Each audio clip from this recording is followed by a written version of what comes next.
ते पत्नी दोहां दंपती रिश्ते विच स्वरूप दो ने, दिख दो दी है।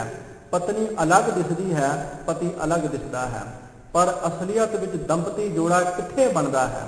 जिथे विचार एक हो जान, पति ते पत्नी दे विचार एक हो जान। गुरु अमरदास साहब ने बकायदा परिवारक पक्ष तो हैरान होईदा कि गुरु ने बाणी विच वो केड़ा पक्ष है जिहड़ा नहीं छोया।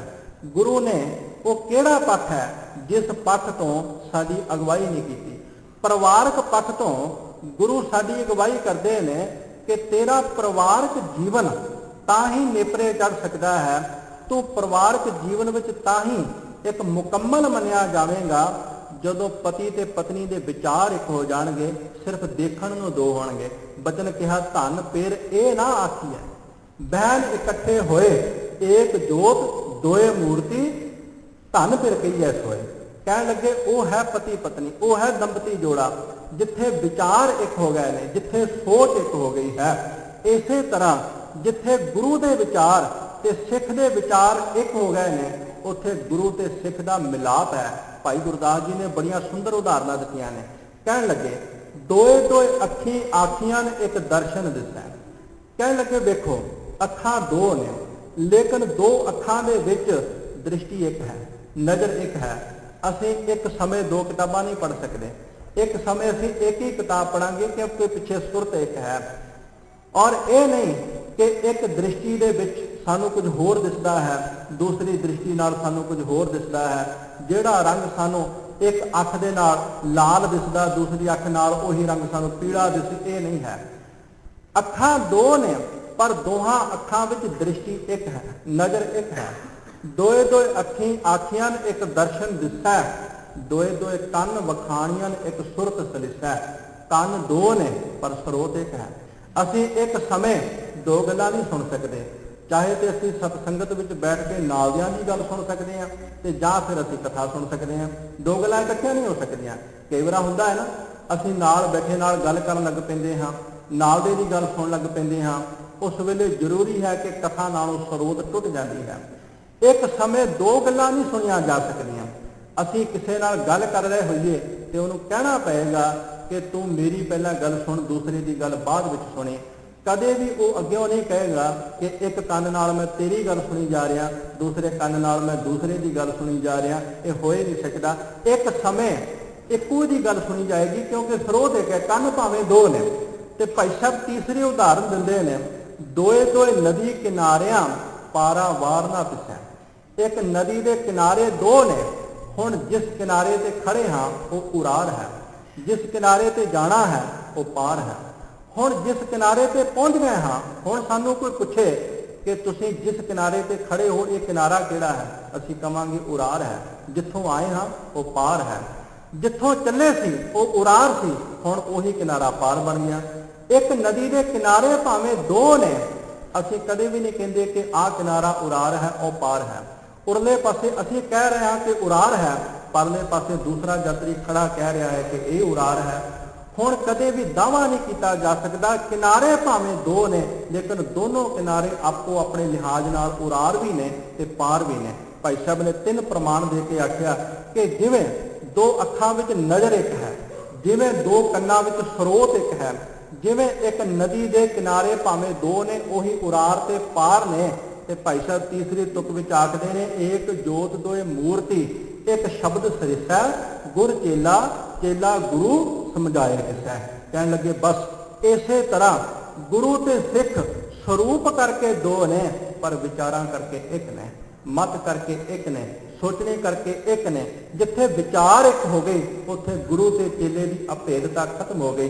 भाई साहब जी ने बड़ा सुंदर प्रमाण लिया। कहने लगे ये वादा गुरु नानक विच है। इत्थों बचन आरंभ करते हैं, सिद्ध साधक मिल जाग दे कर शिवराती जाती मेला। भाई साहब जी आखते ने कि सिद्ध साधक जेड़े जोगी लोग ने वो शिवरात्रि के मेले ते जागते हैं। उन्हों का यह अपना एक मत है, महादेव अवधूत है कबलासन आसन रसकीला। महादेव जी शिव जी त्यागी ने अपने शरीर से विभूति मल के रखते हैं, ब्रह्मा जी कमल आसन ला करके रस मानते हैं। ਗੋਰਖ ਜੋਗੀ ਜਾਗਦਾ, ਗੁਰਮਾ ਛਿੰਦਰ ਧਰੀ ਸੋ ਧਰੇਲਾ। ਕਹਿਣ ਲੱਗੇ ਜਿਸ ਵੇਲੇ ਮਛਿੰਦਰ ਇੱਕ ਧਰੇਲਾ ਨਾਮ ਦੀ ਰਾਣੀ ਵਿੱਚ ਰਾਣੀ ਦੇ ਨਾਲ ਕੁਕਰਮ ਕਰਦਾ ਰਿਹਾ, ਰਾਜੇ ਦੇ ਮੁਰਦੇ ਸਰੀਰ ਵਿੱਚ ਪ੍ਰਵੇਸ਼ ਕਰਕੇ, ਉਸ ਵੇਲੇ ਗੋਰਖ ਨੇ ਜਾ ਕੇ ਉਹਨੂੰ ਜਗਾਇਆ ਸੀ ਕਿ ਤੂੰ ਤੇ ਗੁਰੂ ਹੈ ਮਛਿੰਦਰਾ, ਤੂੰ ਤੇ ਮੇਰਾ ਗੁਰੂ ਹੈ, ਪਰ ਕਿਹੜਾ ਪਾਪ ਕਰ ਰਿਹਾ ਹੈ। ਸਤਿਗੁਰ ਜਾਗ ਜਗਾਏਂਦਾ, ਸਾਧ ਸੰਗਤ ਮਿਲ ਅੰਮ੍ਰਿਤ ਵੇਲਾ। ਭਾਈ ਸਾਹਿਬ ਕਹਿੰਦੇ ਨੇ ਇਹ ਤਿੰਨੋਂ ਹੀ ਆਪੋ ਆਪਣੇ ਰਸ ਵਿੱਚ ਠੀਕ ਨੇ, ਪਰ ਆਪਣੇ ਸਿੱਖ ਨੂੰ ਇਹ ਆਪਣੇ ਵਰਗਾ ਨਹੀਂ ਬਣਾ ਸਕਦੇ। ਕਹਿਣ ਲੱਗੇ ਉਹ ਗੁਰੂ ਹੈ ਜਿਹੜਾ ਗੁਰੂ ਮੋਹ ਮਮਤਾ ਦੀ ਨੀਂਦ ਵਿੱਚੋਂ ਜਗਾਉਂਦਾ ਹੈ। ਅੰਮ੍ਰਿਤ ਵੇਲੇ ਜਾਗਣ ਦੀ ਸਤਿਗੁਰੂ ਜੀ ਅੰਮ੍ਰਿਤ ਵੇਲੇ ਜਾਗਣ ਦਾ ਉਦਮ ਬਖਸ਼ਿਸ਼ ਕਰਦੇ ਨੇ, ਅੰਮ੍ਰਿਤ ਵੇਲੇ ਜਾਗਣ ਦੀ ਦਾਤ ਬਖਸ਼ਿਸ਼ ਕਰਦੇ ਨੇ। ਨਿਜ ਘਰ ਤਾੜੀ ਲਾਇਨ, ਅਨਹਦ ਸ਼ਬਦ ਪਿਰਮ ਰਸ ਕੇਲਾ। ਕਹਿਣ ਲੱਗੇ ਜਿਹੜਾ ਸਿੱਖ ਅੰਮ੍ਰਿਤ ਵੇਲੇ ਉੱਠਦਾ ਹੈ, ਜਿਸ ਨੂੰ ਸਤਿਗੁਰੂ ਜੀ ਅੰਮ੍ਰਿਤ ਵੇਲੇ ਜਾਗਣ ਦਾ ਉਦਮ ਬਖਸ਼ਿਸ਼ ਕਰਦੇ ਨੇ, ਉਹ ਫਿਰ ਨਿਜ ਘਰ ਵਿੱਚ ਭਾਵ ਕਿ ਆਪਣੇ ਸਰੂਪ ਵਿੱਚ ਅਰਥਾਤ ਅੰਤਰਮੁਖੀ ਹੋ ਕਰਕੇ ਸਮਾਧੀ ਲਾਉਂਦਾ ਹੈ। ਅਸੀਂ ਹਰ ਵਕਤ ਦੂਸਰੇ ਦੇ ਘਰ ਵਿੱਚ ਹੀ ਰਹਿੰਦੇ ਹਾਂ, ਨਿਜ ਘਰ ਵਿੱਚ ਅਸੀਂ ਕਦੇ ਰਹਿੰਦੇ ਹੀ ਨਹੀਂ ਹਾਂ। ਕਦੇ ਆਪਣੇ ਅੰਦਰ ਝਾਤੀ ਮਾਰ ਕੇ ਵੇਖਣੀ, ਕਦੇ ਕਾਮ ਦੇ ਘਰ ਵਿੱਚ, ਕਦੇ ਕ੍ਰੋਧ ਦੇ ਘਰ ਵਿੱਚ, ਕਦੇ ਲੋਭ ਦੇ ਘਰ ਵਿੱਚ। ਹਰ ਵਕਤ ਅਸੀਂ ਦੂਸਰੇ ਘਰ ਵਿੱਚ ਹੀ ਗੇੜੇ ਮਾਰਦੇ ਰਹਿੰਦੇ ਹਾਂ, ਆਪਣੇ ਘਰ ਵਿੱਚ ਅਸੀਂ ਕਦੇ ਆਂਦੇ ਨੇ। ਨਿਜ ਘਰ ਕਹਿੰਦੇ ਨੇ ਜਿੱਥੇ ਆਪਣਾ ਘਰ ਹੈ, ਜਿੱਥੇ ਬਿਲਕੁਲ ਸ਼ਾਂਤੀ ਹੈ, ਟਿਕਾਊ ਹੈ, ਉੱਥੇ ਫਿਰ ਸਮਾਧੀ ਲਾਉਂਦਾ ਹੈ। ਇੱਕ ਰਸ ਗੁਰੂ ਦੀ ਸਿਫਤੋ ਸਲਾਹ ਦਾ ਅੰਦਰ ਸ਼ਬਦ ਵੱਜਦਾ ਹੈ ਤੇ ਪਿਆਰ ਦਾ ਰਸ ਬਣਦਾ ਹੈ। ਆਦਿ ਪੁਰਖ ਆਦੇਸ ਹੈ, ਅਲਖ ਨਿਰੰਜਨ ਨਿਹੋ ਨਾ ਵੇਲਾ।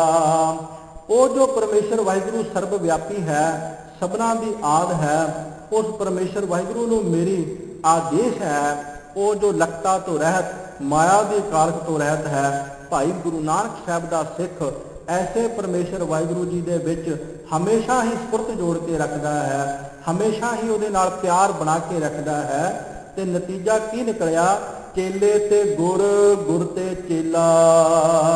ਹੈ ਭਾਈ ਉਹ ਸਿੱਖ ਗੁਰੂ ਤੇ ਗੁਰੂ ਸਿੱਖ ਬਣ ਗਿਆ। ਸੋ ਗੁਰੂ ਤੇ ਸਿੱਖ ਵਿੱਚ ਜਿਹੜਾ ਭੇਦ ਸੀ ਉਹ ਨਿਕਲ ਗਿਆ। ਸਾਡੇ ਗੁਰੂ ਨੇ ਕੈਸਾ ਸਾਨੂੰ ਇਹ ਸਿਧਾਂਤ ਬਖਸ਼ਿਸ਼ ਕੀਤਾ ਕਿ ਗੁਰੂ ਤੇ ਚੇਲੇ ਦੀ ਬਿਥ ਵੀ ਵਿੱਚ ਨਾ ਰਹਿਣ ਦਿੱਤੀ। ਕਹਿਣ ਲੱਗੇ ਤੂੰ ਮੇਰਾ ਹੀ ਰੂਪ ਹੈ। ਇਸੇ ਲਈ ਅਸੀਂ ਗੁਰੂ ਗੋਬਿੰਦ ਸਿੰਘ ਸਾਹਿਬ ਦੇ ਬਚਨ ਪੜ੍ਹੀ ਦੇ ਨੇ, ਵਾਹ ਵਾਹ ਗੋਬਿੰਦ ਸਿੰਘ ਆਪੇ ਗੁਰ ਚੇਲਾ, ਜਾਂ ਫਿਰ ਖਾਲਸਾ ਮੇਰੋ ਰੂਪ ਹੈ ਖਾਸ, ਖਾਲਸੇ ਮੈਂ ਹੋ ਕਰੋ ਨਿਵਾਸ। ਗੁਰੂ ਨੇ ਤੇ ਗੁਰੂ ਚੇਲੇ ਦੀ ਜਿਹੜੀ ਬਿਥ ਸੀ ਉਹ ਵੀ ਵਿੱਚੋਂ ਕੱਢ ਦਿੱਤੀ ਕਿ ਤੇਰੇ ਵਿੱਚ ਤੇ ਮੇਰੇ ਵਿੱਚ ਕੋਈ ਭੇਦ ਨਹੀਂ ਹੈ। ਸੋ ਭਾਈ ਸਾਹਿਬ ਜੀ ਦੀ ਇਸ ਪੌੜੀ ਦੀ ਵਿਚਾਰ ਤੁਸੀਂ ਬਹੁਤ ਹੀ ਪਿਆਰ ਨਾਲ ਸਰਵਣ ਕੀਤੀ ਹੈ। ਕਥਾ ਕਰਦਿਆਂ ਬੇਅੰਤ ਭੁੱਲਾਂ ਹੋ ਜਾਂਦੀਆਂ ਨੇ, ਖਿਮਾ ਕਰ ਦੇਣਾ। ਪਿਆਰ ਨਾਲ ਫਤਿਹ ਬੁਲਾਓ ਜੀ। ਵਾਹਿਗੁਰੂ ਜੀ ਕਾ ਖਾਲਸਾ, ਵਾਹਿਗੁਰੂ ਜੀ ਕੀ ਫਤਿਹ।